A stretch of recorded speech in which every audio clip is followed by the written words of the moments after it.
So, Point Break is a 2015 action crime sport. I love how they just added in their sport.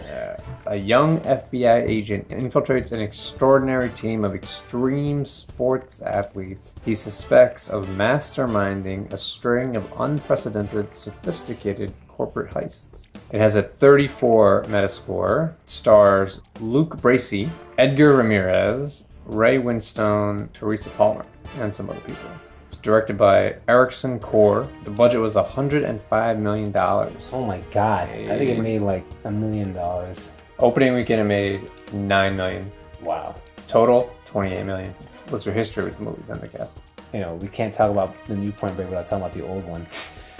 And I know you probably How did I know you would bring I know that you up? probably didn't see the old one, but You know I haven't. You gotta definitely. It's definitely worth checking out. It's a gem. I mean, maybe today. I don't know. What I saw it when I was like in elementary school, like 12 years old or something. Mm-hmm. And I remember it being like it's like seeing Top Gun for the first time or something. It's one of those movies. Like, this is the thing, man. Like we're gonna get into talking about how it's a bro movie. Like you got camaraderie. You got like it's one of those, like, Top Gun, Goose, and the other guy, Maverick. Mm-hmm. And this is the original, the first one, like, definitely, like, signified that. It really makes you feel like, wow, this is a really cool bro movie. And when I first saw it, I thought it was amazing. I thought it was brilliant. The original. Yeah, the original. Right. And it's something you guys, I mean, look, I guess maybe millennials checking this podcast out, I don't know, really young kids listening to this. Yeah, it might be one of those things, when somebody tells me, like, oh, watch this Steve McQueen movie. And I'm like, dude, that's just like the 60s. Maybe that's the way, like, these millennials sound. Do like, people say that to you? No, but I'm just saying, yeah, I mean, like, like, there's like a movie called Bullet and all that stuff, and all these, like, The Great Escape. And I'm like, I try to watch those movies, and I'm like, Right. yeah, they're okay, but, like... Do you hang out with a lot of older people that watch? I used to. Not anymore. Everybody's just... All the older people dying. They're disappearing. But, yeah, I mean, that's the thing, like... Mm-hmm. I'm telling millennials right now, you should check this movie. It's like, it came out in 91 or 89 or something. So it's like, what, 30 years old or something? Yeah. It's like almost 30 years old? 20-something years old? Whatever. Check it out. It's really amazing. And I'm never going to forget that. I mean, Keanu Reeves is still crushing it right now. And he was in that movie back in, I think it was 91, I'm guessing. But Never saw the original. how did you miss that? Dude, I wasn't even born. I never even saw Top Gun. I saw whatever my sister watched. I was a kid. I didn't have access to movies. There you go, man. Your sister influenced you. What was your sister watching? Top Gun. Was she? That'd be hilarious. And then, I don't know, A League of Their Own, I guess. I remember I saw Top Gun with my parents and, like, their friends. We all watched it together in, like, this room. And I just didn't even care for it. I was, like, 6 or something. Yeah, I couldn't even get into that. I don't know. I was more into, like, Ghostbusters. I just wanted to see the fight scenes, but, like, whenever they talked, I was like, All right, so I never saw it. Obviously, I know it's, like, a really popular movie, and it's, like, beloved. You kept telling me to watch it. It's got a cult classic. Like, it's got a cult following now. Isn't it? But when it came out, it was just like a... When it came out, it was just like a regular action movie. Like, nobody really gave it any... Like, they were just like, It's an action film. All right, so Luke Bracey. So what'd you think of him? Yeah, he was a really terrible actor. I assume he played the character that Keanu played, right? Yeah, everything from, like, he had the same name and everything. They basically copied as much as they could from the original. He was okay, I guess. He was kind of forgettable. I didn't, I wasn't really, like, drawn into him. What do you think of Edgar Ramirez, the guy who played Bodhi? He looks just like Robert Rodriguez. He should play him if Robert Rodriguez ever does a biopic or something. Okay. Yeah, and he definitely sucked as Bodhi. Like, he definitely sucked. Like, Bodhi was supposed to be, like, the most... Like, Bodhi was like Tyler Durden. Like, Brad Pitt should have been the new Bodhi, like, for the remake, if they did their shit right. It should have been a Brad Pitt type guy, and he would have just been like, yeah, what's up, let's do it. All the female leads, and there was no female leads. There's only one. There's like one, and she Teresa sucked. Palmer. She was like the worst. Well, okay, here's my comment about the cast and the acting, okay? I'm sure that some or even all of these actors are perfectly fine actors and can do incredible jobs. Yeah. But I think that the material and the directing made it impossible for that to happen. The original was more based on these robbers. Like, it had nothing to do with trying to do this 8 thing and like, oh, we gotta so that was made up for this movie. Yeah, that was what was cool. I had to actually look that up. I actually looked up to see if those were actually true, and like the 8. Yeah, the 8 thing, and it's not actually real. So. But what I'm talking about is like the guys like he's like, when you face your fear, you break through that point or whatever. Right. That part, the idea of that being the point break was Yeah, well, that's the thing. Like the Patrick Swayze character in the original is like really like it's all about just living life. Like he definitely got that across. I literally have to watch that again. I might watch it tonight or something. Wait, was Patrick Swayze Bodhi? Yeah. Ah, got it. He's the man, dude. He was the man. Utah is an undercover FBI agent. Johnny Utah. And the FBI are looking for like some terrorists, right?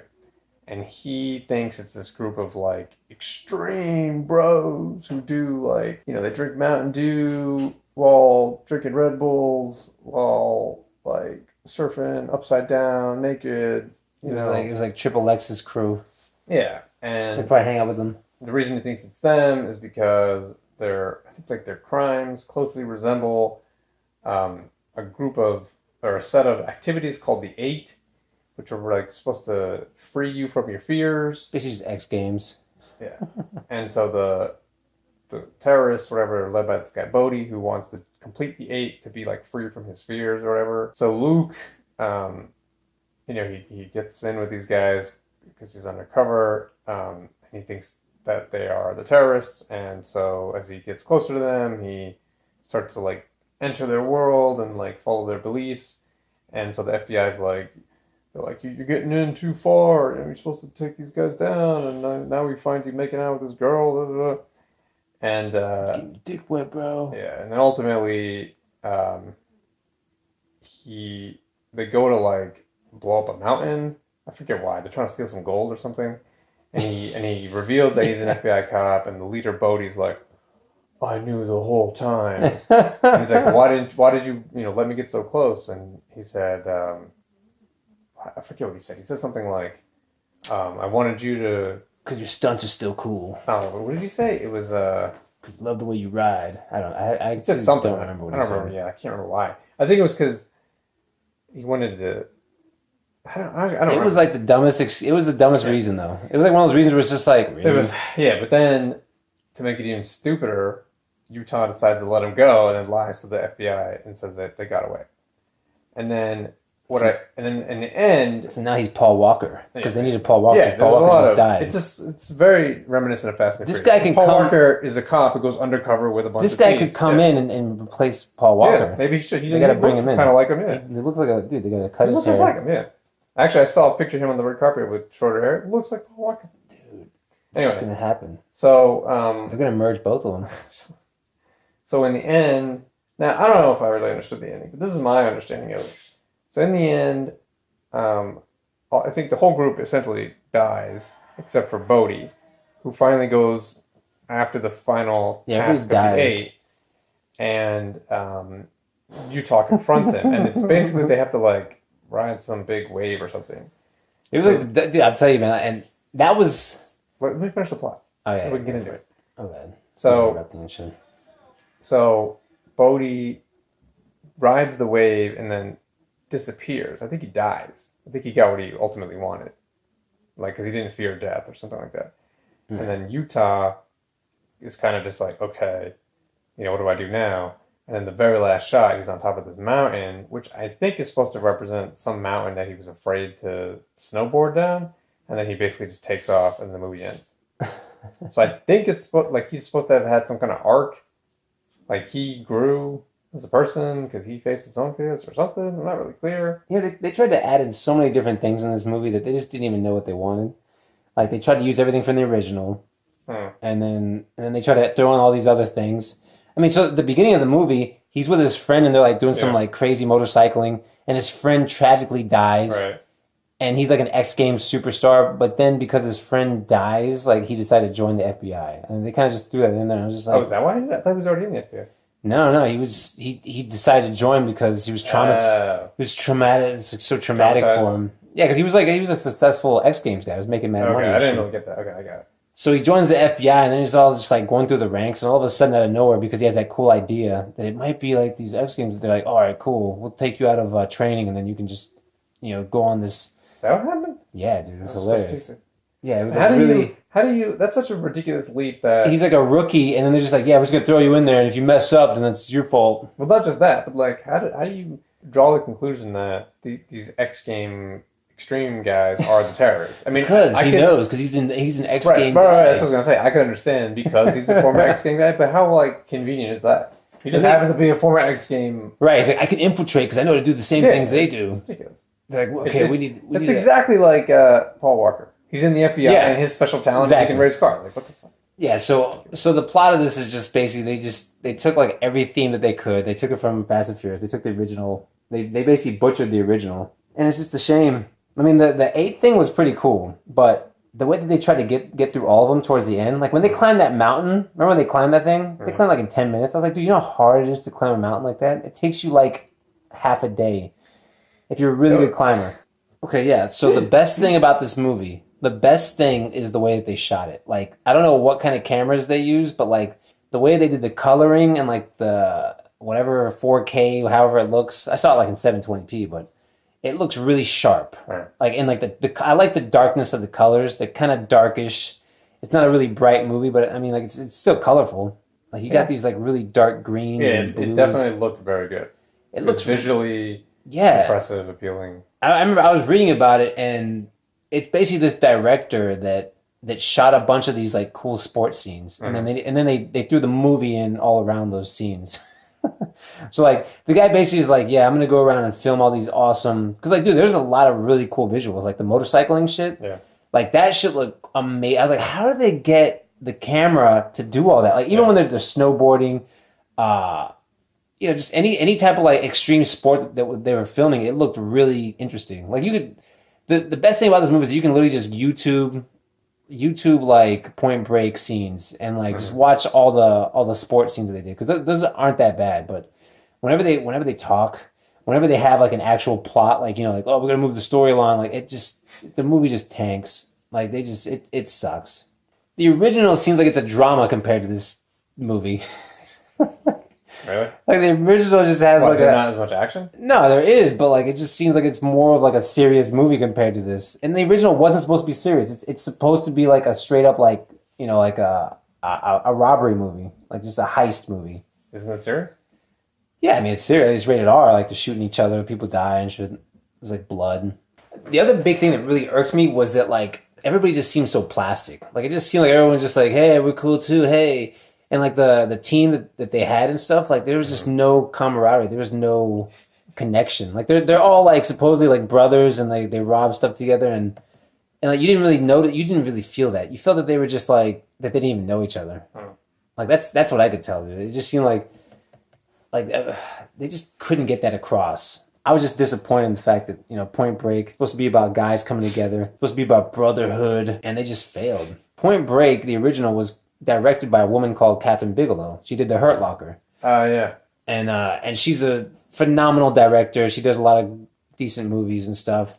And you would think that back in 1991, like she'd be like a feminist, and I'm gonna make sure that we defeminize us. And she made one of the most manly movies of that time. Like you would Point Break?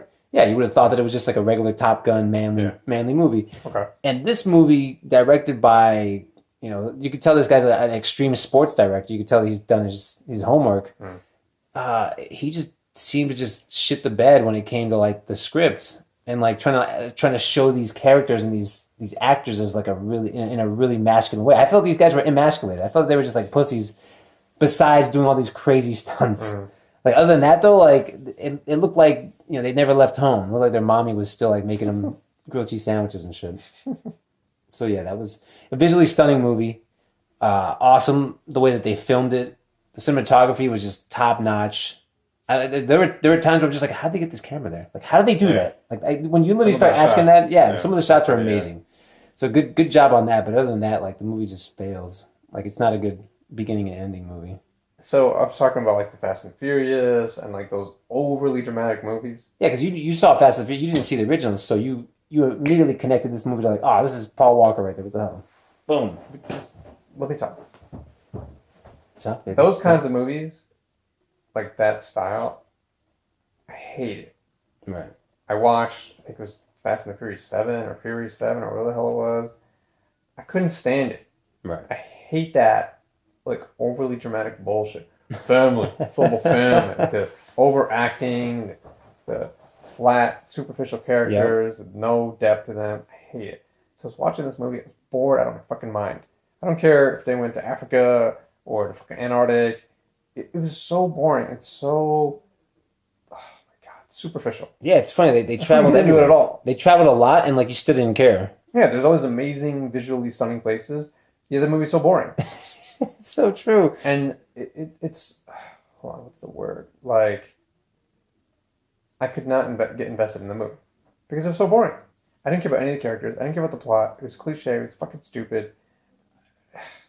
The only like slightly redeeming quality about the movie was I liked the main character. There was some kind of an arc there, and the whole idea of like facing your fears and breaking through is appealing to me. Yeah. But like the characters are so flat.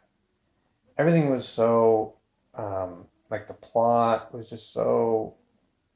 That's true, man. I'm just gonna say it was so stupid. They cliched everything. You're true. Yeah. That's true. I couldn't enjoy the movie at all. It was a chore to get through this movie, honestly. Yeah, it was really hard to watch it.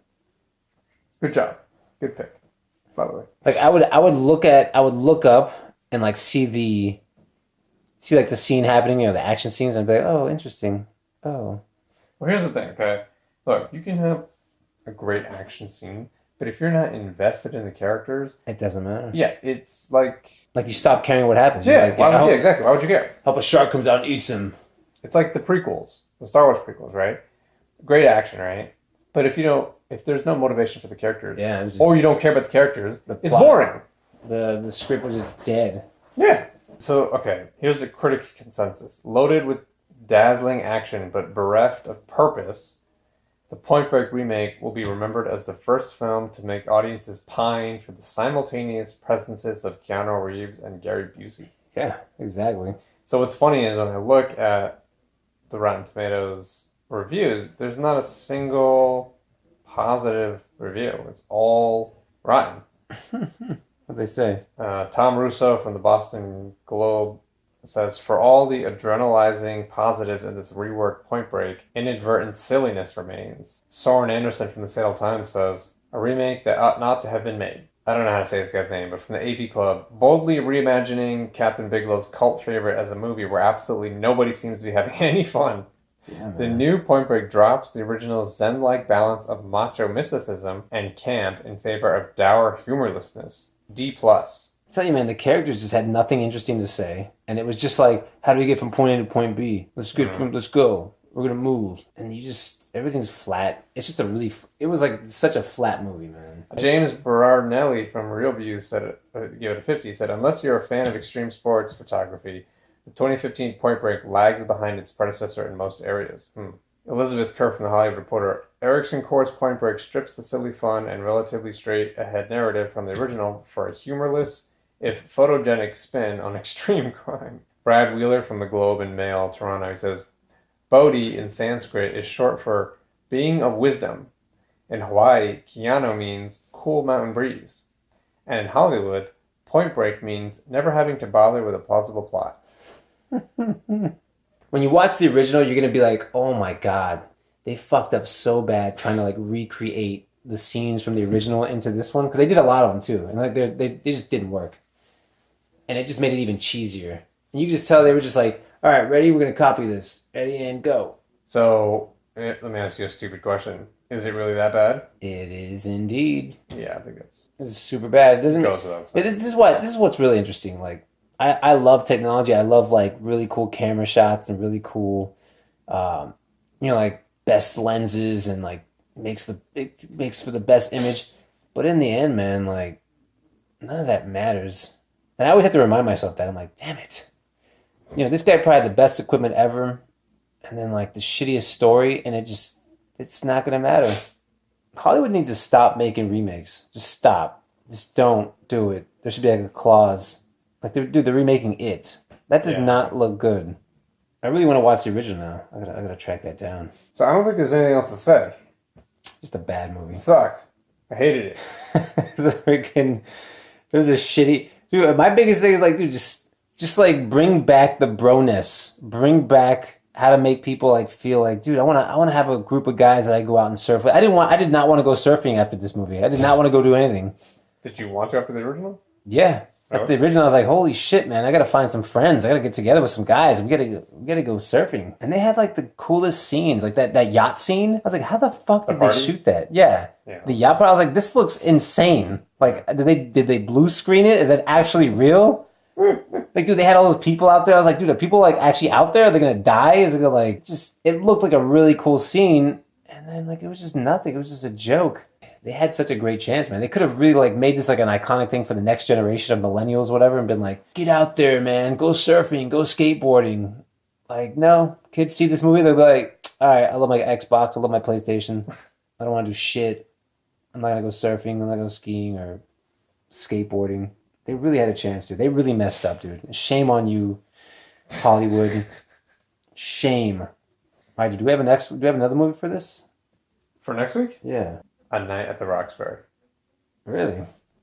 I love that movie. That was one of 1998's worst reviewed movies. Really? Yep. Let's do it. I'm down. I am down. I have to revisit that film because to me it was like amazing. I'm pretty sure it's still going to be just as good as it was back then. But you know what it was like? When I first saw it, I thought it was stupid. And then like one of my friends, I saw it with him, and he just pointed out all the funny ass scenes. And I was just like, oh shit, this is actually genius. Like, this is a really hilarious movie. So yeah, this was Yeah, It's That Bad. Episode number 10. All right, so what do you think? Was Point Break, the remake, not that bad? Was it really that good? It was... Do we know what the fuck we're talking about? It was... Oh yeah. Ask us. Yeah, leave a comment Leave if a you comment. disagree. Either way, like, subscribe. Like, subscribe. And, If you like what we're doing, like... See you guys on the next one. Cool. All right, good night.